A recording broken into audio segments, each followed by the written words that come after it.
Oh, yeah, he took it in that chance.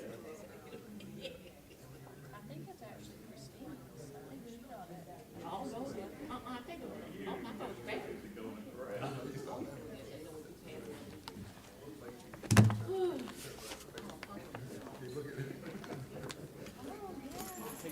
Hey, I'm gonna get you. I'm gonna whoop you. No, not you. You been good. I told her not to post a picture without my glasses.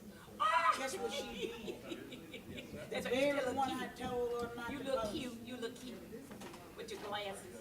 Hey, One lady liked them so well, she said, let me try them on. hey, listen. She tried them on. She tried them on. I need this.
Hey, Mr. Chairman.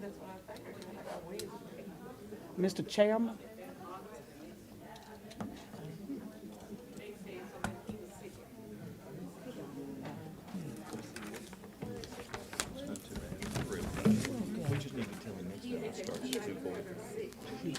You ready to gavel that, aren't you? You ready to roll?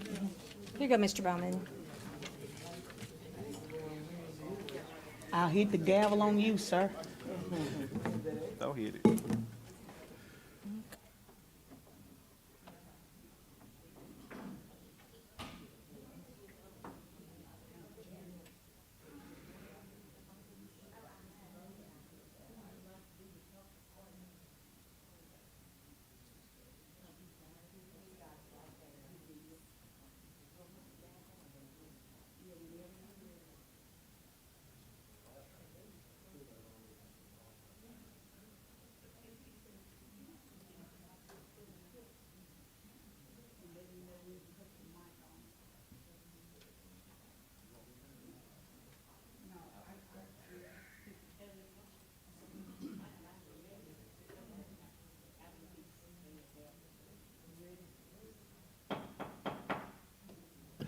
Good morning. I'd like to Welcome everyone to the March 4th Insurance and Finance Committee meeting.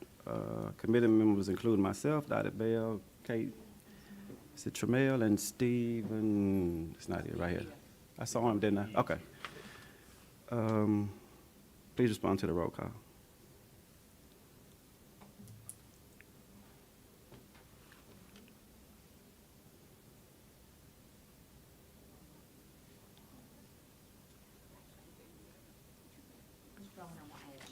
Okay. Okay. He's here. He's here, but he stepped, okay. And would, Mr. Mayor, just prayer, please? I know you're ready for it.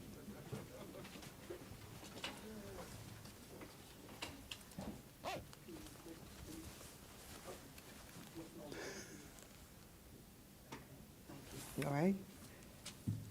Please join me in prayer if you so would like to. Our Father, our God, we thank you for right now.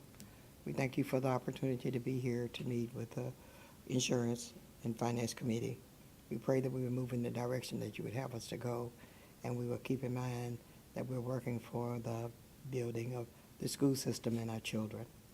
Lord, bless everyone that's assembled, this board, our administrative staff, and everyone that's a part of the Caddo Parish School Board family.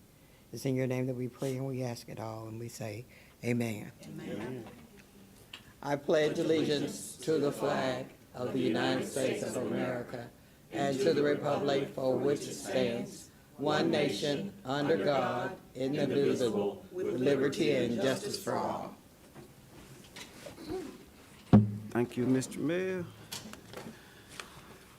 I apologize, the train was out there, and it stopped on the track and it rolled back. I don't know. Anyway. Need a motion to confirm the agenda? Was that from March? the So previous moved, meeting? Okay. Mr. Chair. All right. And the first item? Wait a minute, we need to, that was by Tramiel and Dottie Bell, correct? Okay, please vote.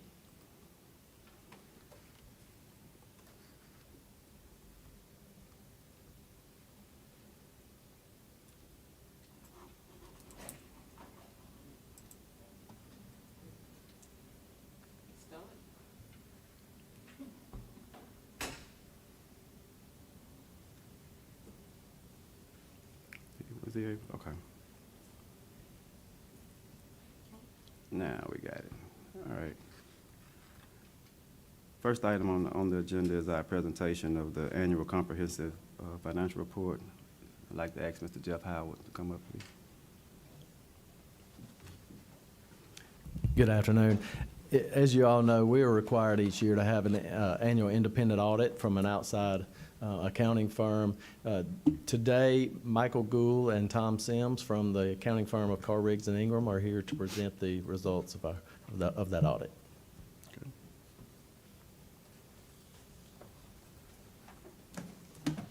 Good afternoon. I'm Michael Gould. I was the engagement partner on the audit, and I want to first kind of call your attention. You should have 4 items in front of you this afternoon. The spiral bound is the annual comprehensive financial report. The plastic bound is the single audit report and 3 agreed upon procedures reports that we issued. The first, or the last stapled item is the required communications. And so this document is intended only for the board and management of the school board. And so the other items are public record, and this is not. And so on top, you had the audit committee presentation. And so this is really what I'm going to be focusing on. And so if y'all would please follow along with me in this. It says, Caddo Parish School Board Audit Committee presentation. It is stapled. So the page 1 describes the various deliverables. So the annual comprehensive finance report report on the single audit over financial award programs, agreed upon procedures over statistical schedules as required by the Board of Elementary and Secondary Education, agreed upon procedures over the Caddo Excellence in Education Fund, statewide agreed upon procedures, and finally, the required communications. So I'm going to just kind of jump right in to bullet point number 7 and go over the audit results. And so I've got great news for y'all this afternoon. We issued an unmodified audit opinion, which is a clean audit opinion. It's the best that you can get. So congratulations there. Further, our audit did not identify any significant deficiencies or material weaknesses, nor were there material instances of non-compliance. So again, that is all great news. Keep up the good work. We definitely appreciate that. We had one finding in our report, and that actually came to our attention from the internal audit department of the school board. So this was not even a result of our testing. However, we did follow up and ensure that this was all reported correctly. So there was misappropriation of $780 at Keithville Elementary Middle School related to their cheer funds, and those amounts were paid back to the school. And so, as I noted, that was the result of the good work of your internal audit department. So our audit did not find any such instances of misappropriation. So,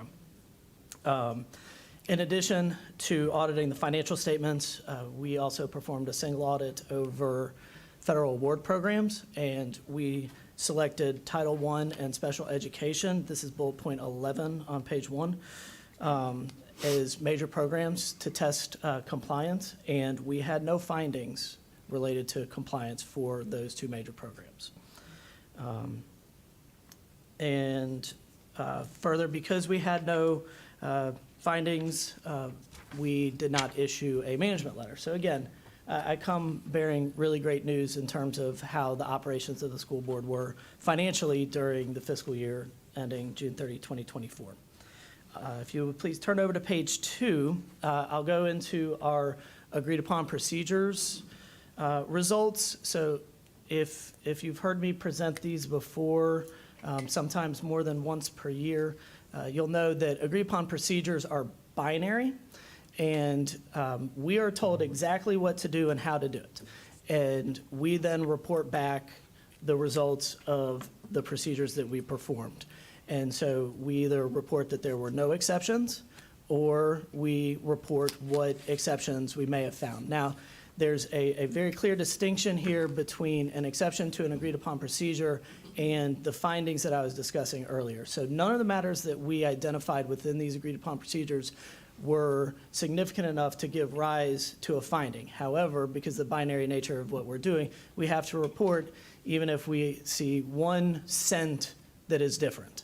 So with regards to the BESI agreed upon procedures, we noted 1 instance where the class size on the October 1 roll books did not fall into the same range as what was reported to the state. And with the education levels and experience, we identified 4 instances where an individual's experience level per the profile of educational personnel PEP data did not agree to the experience level in their personnel file. And so, we brought that to the attention of the finance department, and so, they'll be following up on that. The Caddo Excellence in Education Fund agreed upon procedures, we had no exceptions that we reported there. So again, that's good. The statewide agreed upon procedures, I'm on the record, so I will say how much I really enjoy performing these. But the state, these are statewide agreed upon procedures. So every governmental entity or even nonprofits that have audits performed in accordance with the audit law must also have these agreed upon procedures performed in addition to their audit of the financial statements. And these are more or less best practices that are prescribed by the state And so we look at various items such as written policies and procedures, conduct of the board and the written minutes, bank reconciliations, collections, disbursements, payroll, IT, sexual harassment training, ethics training. And so, again, we were told exactly what to do, and so the exceptions we noted within those statewide agreed upon procedures, there's no written policy for determining the completeness of collections, and there's no written policy related to contracting, dictating standard terms and conditions, legal review, and monitoring of contracts. Now, that doesn't mean that there aren't policies and procedures in place. They are just not memorialized in a written policy. If these policies did not exist at all, then that would have been a deficiency in internal controls that we would have reported. With regards to the board and finance committee, each month, budget to actual results should be presented to you. Our procedures over bank reconciliations, 1 of 5 reconciliations was not performed within 2 months of the bank statement closing date. And so this, again, is a best practice that you should be performing your bank reconciliations timely. The master bank account here is quite large, and so it could be onerous to do. And a new procedures that we perform this year is ensuring that those bank reconciliations are reviewed within 1 month of the preparation. And I think that this just caught the staff by surprise because they were reviewed. However, we couldn't determine what date those reconciliations were reviewed. So again, I think the appropriate internal control is to prepare the reconciliation and have it reviewed by another person. And the timeliness in which all of that is performed is something that is important. And so with collections, unfortunately, I believe that I'm going to every year have something to say with regards to collections, just because the amount of you have funds coming in at each of the schools, and due to the small staff in the schools, there's frequently a lack of segregation of duties, and so we identified that, and the state, there's a state law that requires that any deposits over $100 should be made within 1 business day of receipt, and we identified 4 exceptions where those deposits were not made within 1 business day. And turning over onto page 3, again, the schools, there is a lack of segregation in schools when it comes to processing cash disbursements. Travel and travel-related expenses, 3 of 5 reimbursements did not have documentation of the business or public purpose attached to the reimbursement request. Payroll and personnel, we tested 5 attendance records, and 1 of those did not have documentation of review by a supervisor.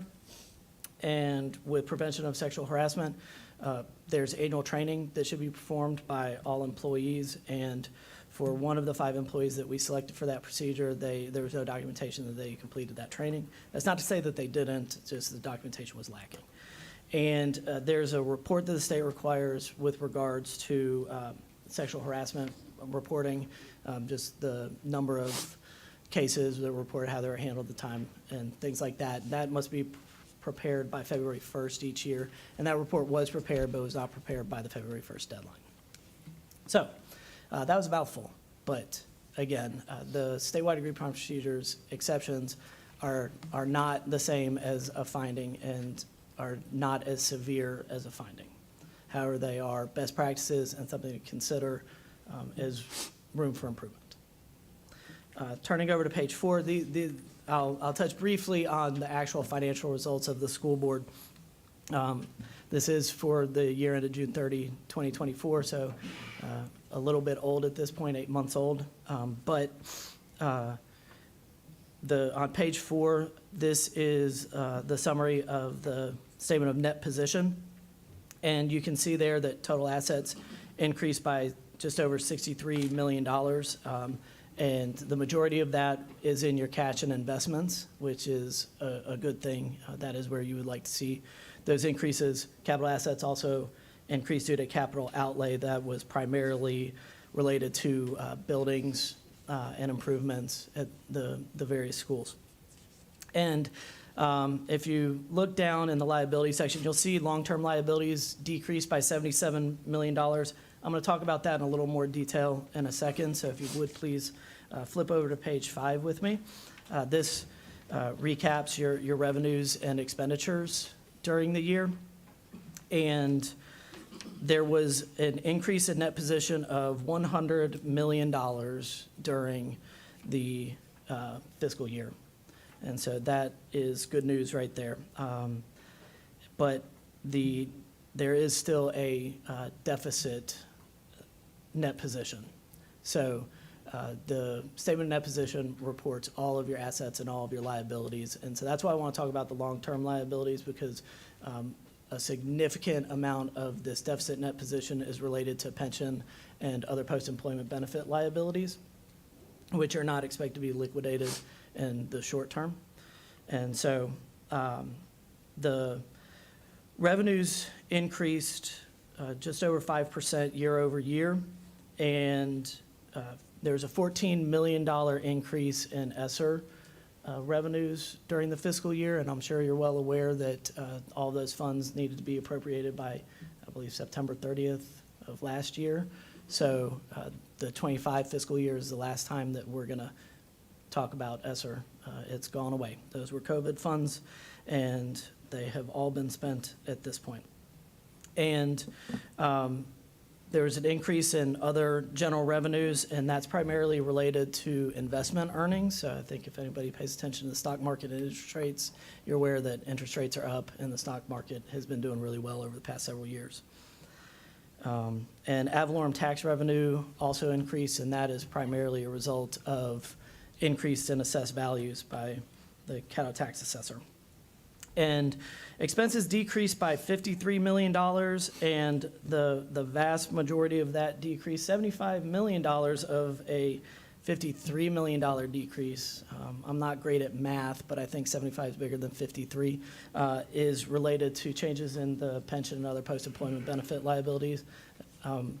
And so other expenditures actually increased by $22 million, but that's primarily in your cost reimbursed grants, and so that money came back to the district. On page 6, won't keep you waiting any longer for me to talk about liabilities. Page 6 recaps the long-term liabilities of the district.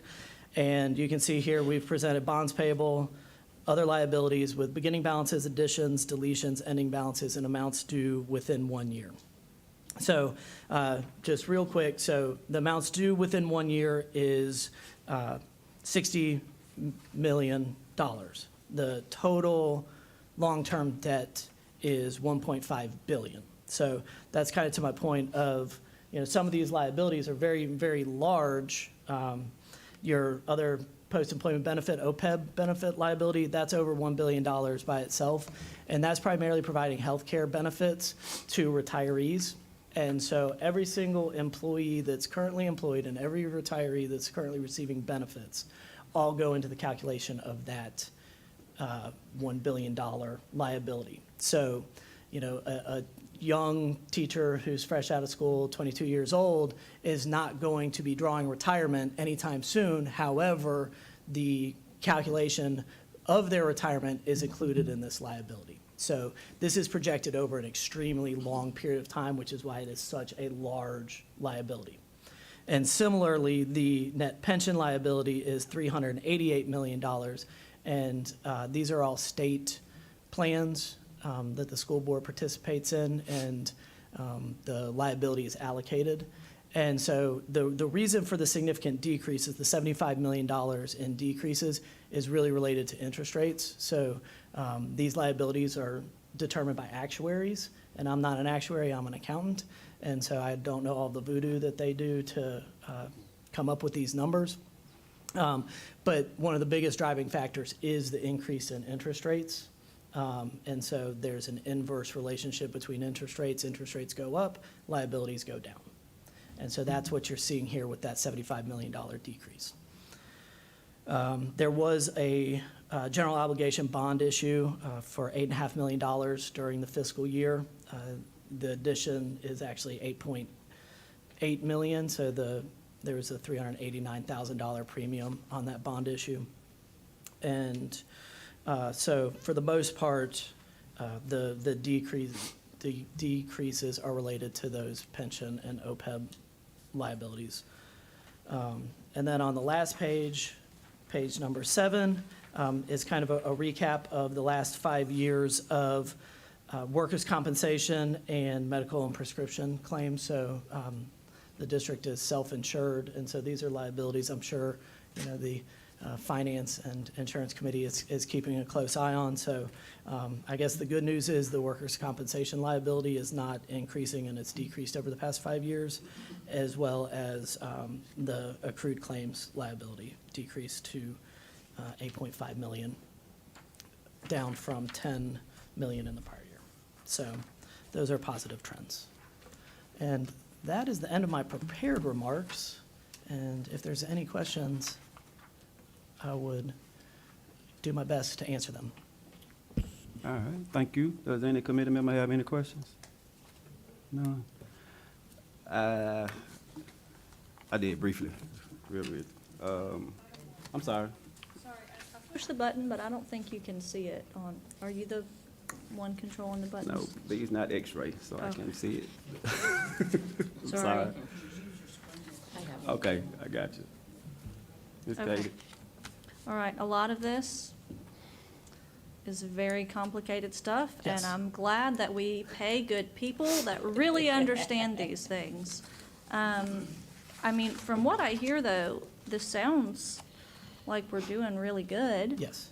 And I don't want to take any personal credit to that. I'm going to attribute all of this to all of the hardworking people in the finance department that are making these things happen. But overall, This is a good Very report. good. Yes, this is a Okay. good report. So, okay, great. if it's a bad report, you know, even though I've been here for about 20 minutes, I would have been talking even longer. Okay, well, that is good to hear. That's all. Thank you. Thank you. All right. And I just wanted to add on to. I'm on there. Where she come from? Oh, I'm looking on the wrong, I'm sorry, okay. Dottie, Miss Dottie Bell. And my question is this, and I agree with her, this is good, okay? But when you talk about lack of segregation of duties in school, that means you need more people working in the finance in the schools? Correct. For when it That- comes that to would- That money? would be the only way to resolve that issue. Oh, okay. Is to hire more people. And whether or not that's cost beneficial is not within my purview to say. But anyway, like you said, a lot go into the schools as a whole, Correct. and they need more. That's what you're saying. Okay, I just want to make sure that I got that, okay? That's fine. That's a lot on a bookkeeper and all, especially when you got those big schools like mine. Correct. Yes, ma'am. Turner, Walnut Hill, Huntington, all of them. Okay, I got you. Superintendent, you heard that? Loud and clear, yes. Okay, all righty, thank you. Thank you, sir. I have a question, just because of a House bill that's going to the legislature this year. If you look on page 6, and it calls the ending balance of our net pension liability, $388 million. Yes, sir. Is that any reflection on the state that comes out with our unfunded liabilities for this pension? Correct. So, you know, these are cost-sharing plans that all of the schools and state employees can participate in. And so, yes, so the decisions that are made by those pension boards with regards to benefits, you know, whether they're increasing benefits, limiting benefits, anything like that, that would go into the calculation of that liability. And a lot of it's backwards looking with some forward projections. So, and this might be out there, does each school district have its own amount that it owes for that? Yes, sir. The liability is allocated to each one. Okay. And that is done by the plan's actuaries. Right, okay. Thank you, sir. That's based on participation. All right. Real quickly, I just had one question, then I come to Ms. Thorpe, okay? The exact, and good job to the people that work on this from the finance department, but the exact number on page 6 also, can you tell me the exact interest rate? Do you know the exact interest rate? No? Not off the top of my head. Okay. But we got an A1, what was it, an A1? I'm asking the bank run, it's an A plus? Okay. Okay. So for TRSL, the interest rate 7.25% for LSERS, Louisiana State Employee Retirement System. The discount rate, right. Yes, so 7.25%, Okay. 6.8%, and 7.25%. So those are the discount rates in the, Plus rating. okay.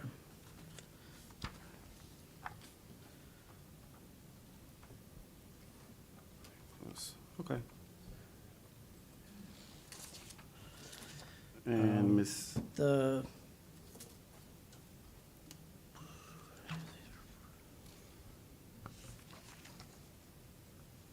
and I can get it anytime, Okay. I'm being nosy right now, so. but, right. Sorry.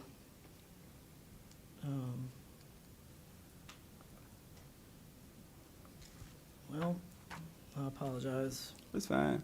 I can get it from Mr. Howard at some Okay. point. You get it to me? Okay. And Miss Thorpe. Thank you. And thank you for that report, and thank you to staff for this great work that you did. I just want to piggyback on Ms. Bell's question. So last year, we were talking about more automated bookkeeping within schools. Oh, okay. Okay, so you're going to discuss that. Okay, thank you. You're headed down where I was. Okay. We'll just go right on to Mr. Bird. Okay.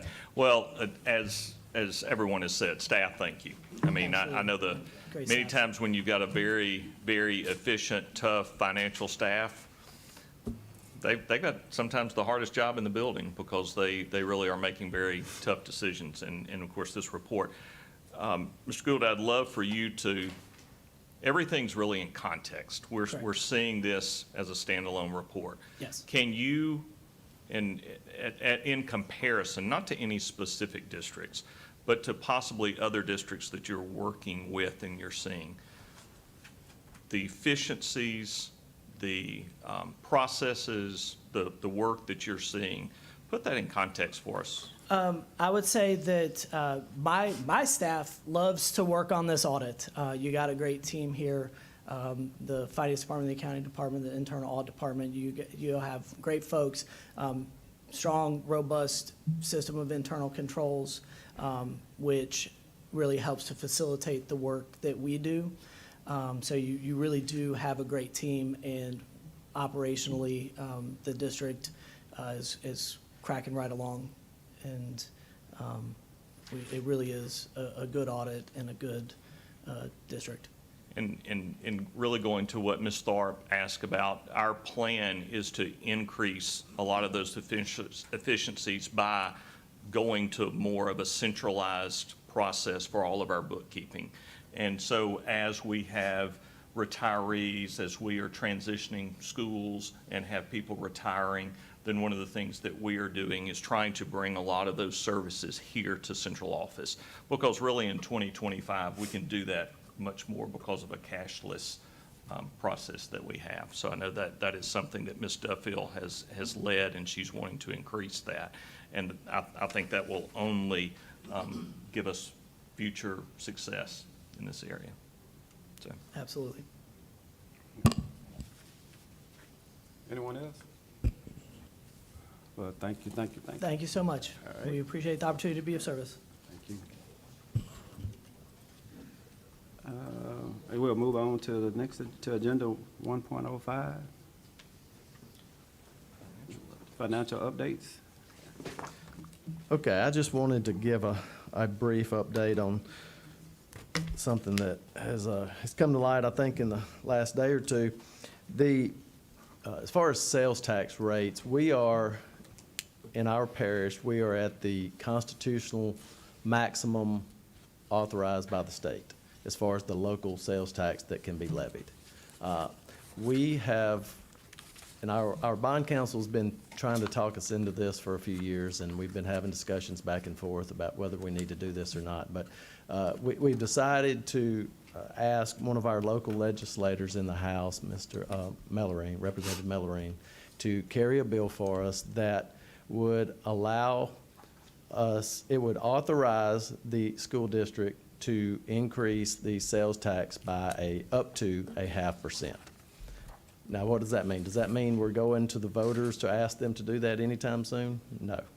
It just means that we will have this, if approved by the state legislature, we will have this in our back pocket for one day if we ever decide to do it.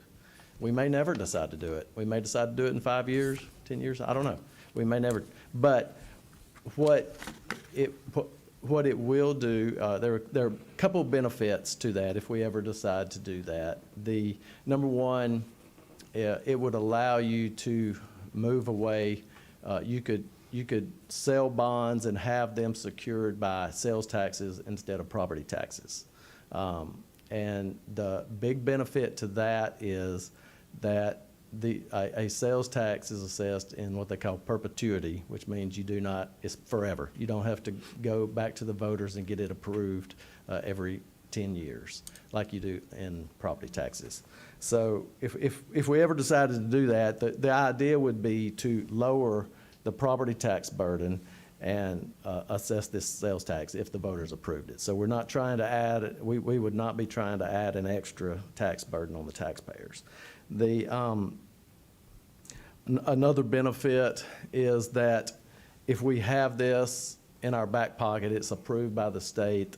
That's another thing that we can tout to the bond rating agencies that we have this authority, and they like to see that. Even though it's not been approved by the local voters, they like to see that you have. So that's another something we can talk to them about and as we look in the next few years to try to get our bond rating increased. Is this common? Are we the first ones to do it? No, we're not the first ones to do it. I have a list that our bond council gave me yesterday of 34 other school districts that have done this. There are 3 local bills with school districts that will be on the agendas for this year. There are many more city governments, parish governments, and other government bodies that have done this in the state, just in the state of Louisiana. So it's a very common thing to do. The school districts besides the Caddo that are doing this year, Jefferson Davis and Webster School Board. Our bill is House Bill 13. If you would like to follow it as it works its way through the legislature, and if we haven't already, we can definitely send you a copy of that bill. And we do appreciate Representative Mellorine carrying this for us and working with us on this. So I will take questions, or Mr. Burden will take questions if you have any. Any committee members? Ms. Caddo? Okay, so just to make sure I'm perfectly clear, we're asking for us to approve the ability to ask voters for a sales tax increase. Right, we're asking for the state to approve us having the ability to go to the voters at some point in the future to ask for up to a 0.5 cent sales tax. Okay, and when would this be voted on? By the legislature? I guess. Yeah, the legislature would vote on it, May, June, I think they. So then it would come to us next year, potentially. Well, it may never come to you. Okay. That's what I'm saying. We have no plans to. Go back over that again, because Yeah. I think the question leads that there's some Oh, confusion. Yeah, we have no plans to come to the board, and this board would have to approve us sending this to the local voters. So we have no plans to bring this to the board. This is something we just want to have in our back pocket as another tool for when we are in the future, when we're looking at financing options, for example, with our bonds. And that's what I said. Right now, pay the debt service on our bonds with the proceeds from property taxes. This gives you another tool, and some of the larger districts in the state use sales taxes to pay the debt service on their bonds. So this, you know, in talking to them and seeing how they do it, this is one of the things that they've done, and it does give us another tool as we look for ways in the future to finance. Okay.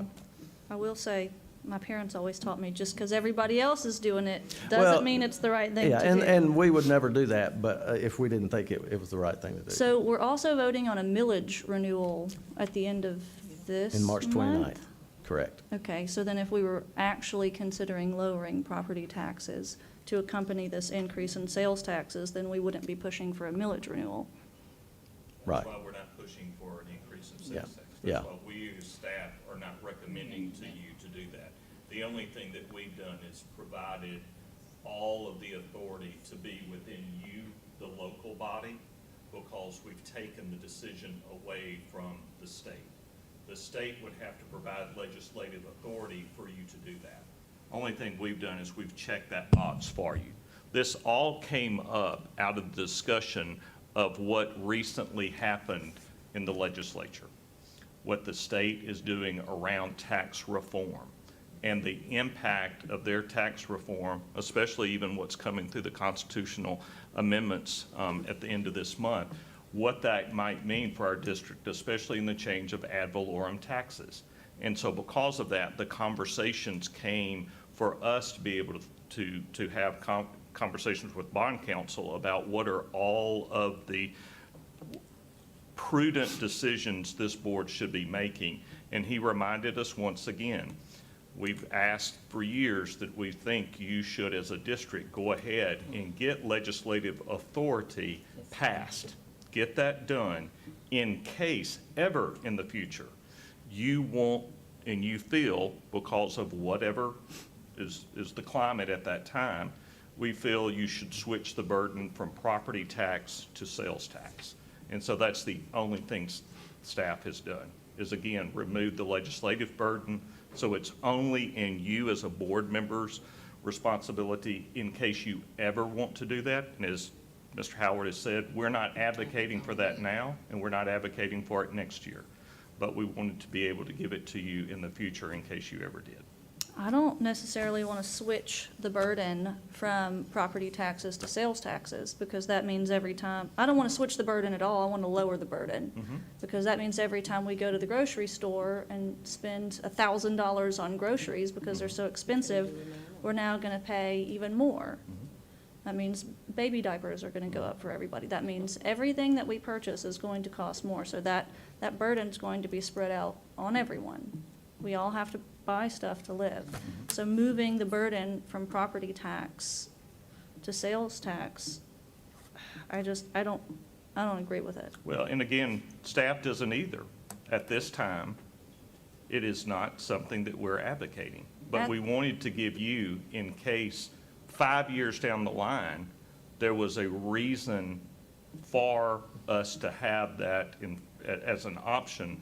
We wanted it to only be the local board's vote to then say, we as a board feel this is the best interest of our district. We are now taking it to the local voters to approve.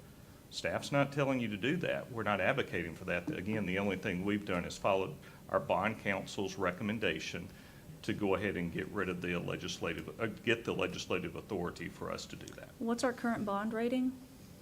A+. With a positive outlook. I don't see why we need to work that hard on it then.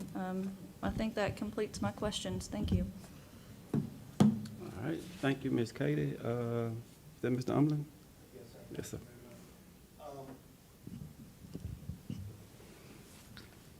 Let me think here, get this worded correctly.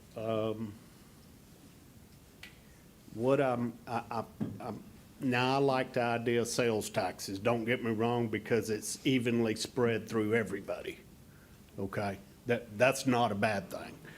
My issues that I might have is the wording of the bill, okay? And I know we're gonna say here, and say that we will not do ad valorem taxes and we'll switch to this or we'll switch to that. But there's nothing in writing, so I kind of have a little issue with that. But the other thing that I wanted to know is if this board controls financial obligations, and this proposal is just that, why didn't this board vote on doing that? And is that correct, Mr. Attorney? Because it's a financial obligation, we didn't approve for it to go to the legislator or be drafted.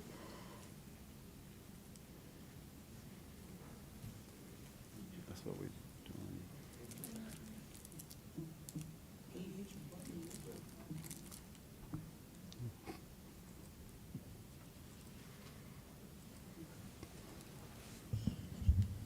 Well, at this point, I think has this bill already been filed? There's absolutely nothing we can do about it at this point. If it's already been filed by the legislature, it would have to be some type of action that has to be taken by the board saying we don't support it before it, and maybe they'll pull it back. That'll be the only thing that I see could possibly happen.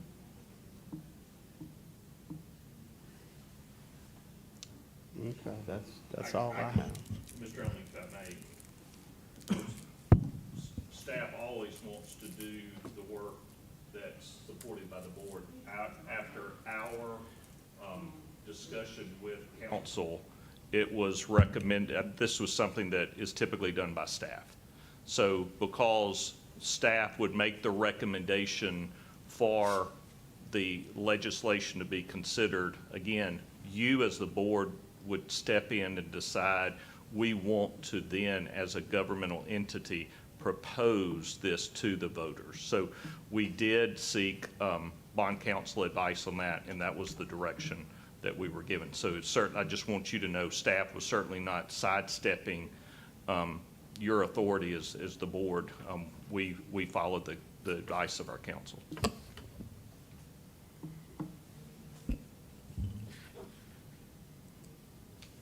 Is that it, Ms. Norman? Yes, That's it? thank Okay. you, sir, I Sorry about that. appreciate it. Okay. Ms. Bell? Am I on? Okay. Yes, ma'am. I'm going to say this, I think it's great, because right now, the way the world going, you talking about diapers, everything else is going up, and that's not even with the tax change. I think the finance, the staff, and the bond for looking out for us. I'll probably be off the board before this ever happened. And what they're saying is not, what you're doing is planning something just in case it happened. And this world have changed. Everything is up now. As they always say, eggs up, everything. So what we're saying, I think that the staff, the bond, and all is looking out for us in the future. Because everything now is going, and then you can't tell me that's just because the diaper's going up, and I love you. But everything going up, okay? So what I'm saying, I think it's a great thing for us to look ahead. And I'm sure I'll be off this board, baby, if it ever happened. And I promise all of us will be off this board. But at least that board members coming before us will have something to fall back when they get into a financial situation. And the way things going, and you got the gator and all that, you gonna need something. So I agree. Thank you for looking out for the children and the babies, because it's going to come eventually. And like I said, at least the others will, new board members, whoever coming, and maybe you still probably on the board and all, at least you could say, oh, now, we did pass that in 2025. Or they did pass it in legislature. And what it is going to the state. They can't do it. All they doing is recommend. They can't do nothing till the state decide. So I just think that thank you for looking out. Because I'm looking out for my future too, making sure my house is paid for, the way things going. Okay, so I think thank you. And I do, and we just got an A+, and we just congratulated the people we hired to take care of our audit. We just said thank you. So I really believe that they know what they're doing and coming to the staff. And I don't think they was doing anything that we was not gonna be part of. I really don't think. Okay, I'm saying finish. All right, thank you, Ms. Bell. I had Ms. Tremel, well, I did have, would you yield to Ms. Tremel, please? Okay, okay. My thoughts are the same. I was just trying to make sure that we don't get this thought in the voter's head as it relates to what's coming at the end of the month. And we're not getting ready to increase or cause any problems with what we're trying to do with the millage, which is something that we live off of. I just want to make sure we make that clear across the board, so no one would be confused to think it's got anything to do with any kind of taxes. Okay? All right, thank you. Thank you, Ms. Tremel. All right, Ms. Green. Thank you. I just want to say that I agree with both young ladies that spoke before me. Everything's going up. You know, things are tough, and this school system, to me, it's imperishable. We have to do what's best for education. So even if you decide to go with this 2 years from now, you'll be well within your rights, because it costs to educate children. And we need to be a little bit more competitive in this district when we look at a whole lot of things, especially with teacher pay, employee pay. When people can go right over the tracks to DeSoto or to Bossier and make a couple dollars more, with our programs, we need to be up on those things. And, I've been pushing music for a long time, and every time I'm trying to push Mr. Burton, we're always complaining about we don't have the money. So if we roll forward a half of a cent, it may not sound like a huge difference, but I think in the long run, with our educational system, should be a little bit better, I'm guessing. Now let me ask you this, with that half a cent, if just say if we were to do it next year, and this is just me hypothetically speaking, if we were to do it next year, the funds will go directly into general fund? Yes, we would have to determine what those funds would be used for, but they could very well go into general fund or into debt service to cover your bonds. Okay. And you would, let me just make another point, you would not have to, this gives us authorization up to a half cent. You would not have to do a half cent. You could do a quarter cent or a third of a cent or whatever you wanted to do at the time, so. Yeah, well, my thing is, and I think somebody mentioned Lake Charles is doing it or something, or somebody else is doing it. Jefferson, Webster. 33 others. Yeah, if those people in those places can roll a fourth of or whatever percent to go forward, and they feel the need to be competitive, I don't see why Caddo shouldn't be. We should be just as competitive as everybody else. At one time, we were the leading district in the state, one of the leading. I would like to see us get back to that real soon when we're talking about especially employee pay. Thank you, Mr. Chairman. Thank you, Ms. Green. I had a question. I don't know, is the attorney on to speak, or is that old? I think that was from last time. That's the last time, okay. I can yield to Kate. Ms. Katie, you back on? Yeah, I do have one more question. Okay. What would be the projected revenue from this? If a full half cent would give you about $35 million a year, so a quarter cent would give you about 17. Okay, so that's $35 million a year less that is circulating through our local economy and local families' bank accounts, correct? Right, if you didn't net it with another tax, a property tax or something. That's 35 million less in our local economy and local families' piggy banks and bank accounts. That's a lot. That's a big difference.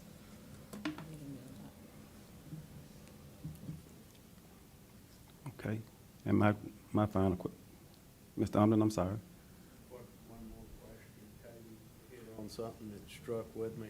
If it's estimated for 35 million, if it's estimated for 35 million, which one of the ad valorem taxes would we not use? Because We are not nearly to the point of talking about that. We are only, as Mr. Burton said, only getting legislative authority. We are way out in front of this. You would, that's why I say you wouldn't have to do an entire 0.5%. You could do a portion, a small portion or a half a portion of that. And we would have to look at the debt service millage, which is 5 mills, which gives us about 10 or $11 million. it doesn't sound like a lot of money to Right. me, the 35 million on it. That's where I'm kind of going with this. I just kind of feel like I'm throwing grandkids under the bus and strapping them with a debt. And I'm not going to be here to protect them, and you're not either. Right. And that's why I say we're way out in front of this. We're just strictly getting the legislative authority to even have a discussion, maybe one day. So that's where we are. Thank you. You've done a good job on it, though. And my final question was, when you spoke and you said it had to go to it's a must that it go to the general fund, it couldn't be set aside to, and Well, create no, we another? could set it aside for whatever Okay. we wanted to do. That's what I need to know. Thank you. That's it. Anyone else, anything else? All right. Well, thank you, Mr. Howard. We'll move on to the visitor section. The Caddo Parish School. Would you like to read that? You want me to read that? You got that voice that just, I thought you was on Channel 12 last time you read that.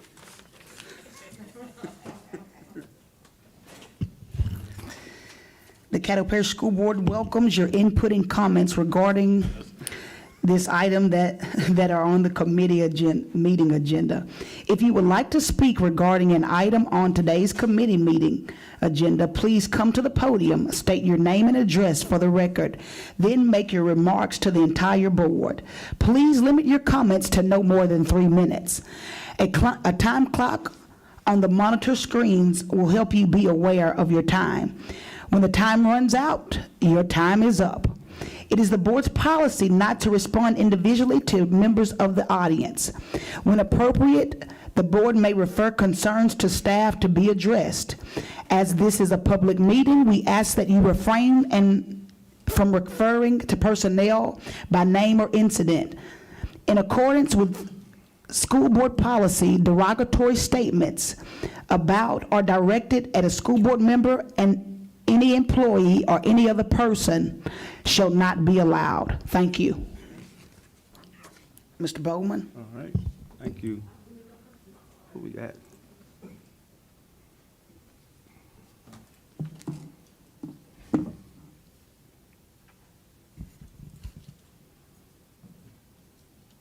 Yes, ma'am. Would you state your name and address for the? I will. record? Jackie Lansdale, President, Red Review 9 1726 Line Avenue, Shreveport, Louisiana. I was going to ask, when I was looking at the comprehensive financial report, if I'm not mistaken, when I looked at that, there was $129 million that comes strictly from federal funding. That's a lot of money. And I realized that 70 million of that was ESSER, but that's still almost $60 million we're getting from the federal government. I think we ought to think about that whenever we're talking about the fact that those were guaranteed dollars we were getting, and we're very well may be in a position that those funds will no longer be guaranteed to us for our boys and girls. Just wanted to bring that to your attention. The other thing I wanted to say is, in terms of the sales tax, we welcome that. We've known for a long time that we were, in Caddo Parish, we were in a situation, a hospital somewhere up north had gotten a tax years and years and years and years ago. And so we knew we'd have to go to the legislature in order for that to happen. So, many kudos to the administration for being proactive with this, to at least get the ball rolling, because you had to do that piece or you couldn't do anything else. I want to tell you that lady over there, and we stood in 1997 and stood to ask for a pay raise. That's the last time we went to the public for a pay raise was in 1997. The last time the board gave the employees a pay raise was in 2017. And, and we've heard, just as you talked about the music, we've heard we don't have the money, we don't have the money, we don't have the money. That is a very tired story. And you talk about, that $35 million, but guess what? teachers and school employees will be paying part of that as well, but they will also be generating money to go back into the economy. So you can't forget, you are one of the largest employers in this parish. So this is an economic engine in itself. And then just be mindful of that. If this needs to go for employee salaries, at least part of it be dedicated to that, and I'll tell you that. We see that in Calcasieu Parish, they just recently did that, probably, I'm gonna guess, maybe within the last 5 years. And that is a huge, huge thing for their employees to be able to look for those sales taxes.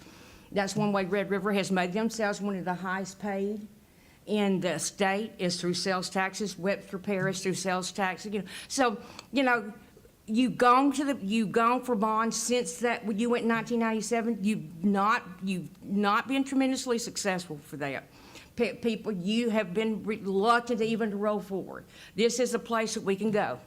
And as your superintendent told you, the legislature has made a number of changes in terms of income tax and sales tax and ad valorem taxes. So it really does seem like a good time to do that. And as far as employee organization, we understand that. And if it's committed to employee salaries, you can bet your last cent that we'll be out there and supporting you for it. And we can't tell you how much we thank you, Superintendent, for being out there on that.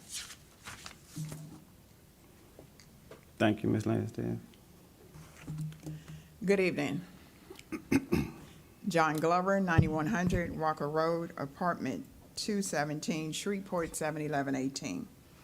For the last 3 days, I've been hearing about House Bill 13. First was brought to my attention in an interview that the superintendent had. Then there was a rebuttal by a Louisiana representative on yesterday and another rebuttal today from another Louisiana representative. And where one would say our governor had been on a kick about reducing sales tax, and here now we say, give us legislative authority whereby we may one day, just in case, utilize a process that may be available to us to do what we need to do regardless of whatever that may be. Because there is those words, we don't know where those dollars will go. At the end of the day,